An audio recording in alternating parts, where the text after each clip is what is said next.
So the wife bars prologue. So she starts with the sense there's no textual authority, but her own experience is sufficient to justify her on the topic of marriage. And she starts with this sense, she says, experience, though no authority were in this world, is right enough for me, so it's sufficient for me. And then, of course, we talked about in lesson the irony that she then goes on to use biblical exegesis, biblical interpretation, to justify her position. And she uses various different justifications. You can copy my annotation, and I am going on to the next page. So she then says, Ik well I would, he said, mine husband should let a father and mother and take to me. Also well I know Christ said that my husband should leave his father and mother and take to me. But of no number mention made he, of bigamy or of autonomy. So she says there's no definition of 2 or 8 times. Why should men then speak of it villainy? Lo here, the wise king down Solomon, I trow he had wives more than one, as wold to God it is were leeful unto me to be refreshed half so oft as he. What gift of God had he for all his wives? No man hath switched that in this world alive is. So, look here, a wise king. You can look at the annotation. Wise King Solomon, but his heart turned away from God because he had so many wives. That's the irony. Wise King, honourable Solomon, I think he had wives more than one.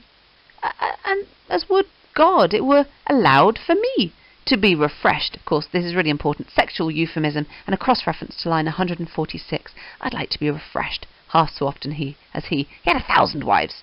She would like to be refreshed half as much. And then, of course, it's very amusing, very shocking. She describes sex incredibly openly. The first night had many a merry fit with ech of him. So well was him on live. It must have been such an exciting time with each of them. Such a blessed life he enjoyed. Ye blessed be God that I have wedded 5. Welcome the 6th, when that ever he shall. Forsooth, I will not keep me chaste in all. When mine husband is fra the world agone, some Christian man shall wed me anon. For then the apostle saith that I am free to wed a goddess have, where it liketh me. So she's ready for the next marriage, whenever he comes along. I'm ready for my 6th husband. For sure I will not keep me chaste. When my husband is from the world gone, so we discover later that he has died, for then the apostle Paul says that I am free to wed in God's name, where it pleaseth me. Incredibly surprising, of course, because of course she's saying it's her choice, whereas it would have been a man's choice traditionally. And she then goes on to take verses, as it says on the left, from 1 Colossians 7-9. He saith that to be wedded is no sin. Better it is to be wedded than to burn. Better is to be wedded than to burn with lust. And she's aware that people see villainy.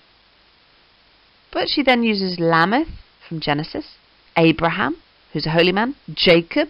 As far as I can understand, each of them had wives more than 2, and many a holy man also.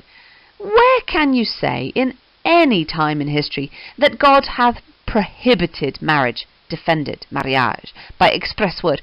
Where is it that God said at any time that expressly prohibited marriage? I pray you, tell me. So she's got this incredibly persuasive style, and she used these biblical support for her marriages. Who can say that 5 or more is not allowed? And she's a very literal approach. She's got a defence against these glossing clerics, so the clerics, clerks and academics who interpret the Bible. She takes issue with them. She gives examples from the Bible of people whose marriages were blessed by God and who even had more than one wife. The image of a merry fit, which Down Solomon would have had with each of his 700 wedding nights, is a little bit vivid, quite shocking, and it's really graphic.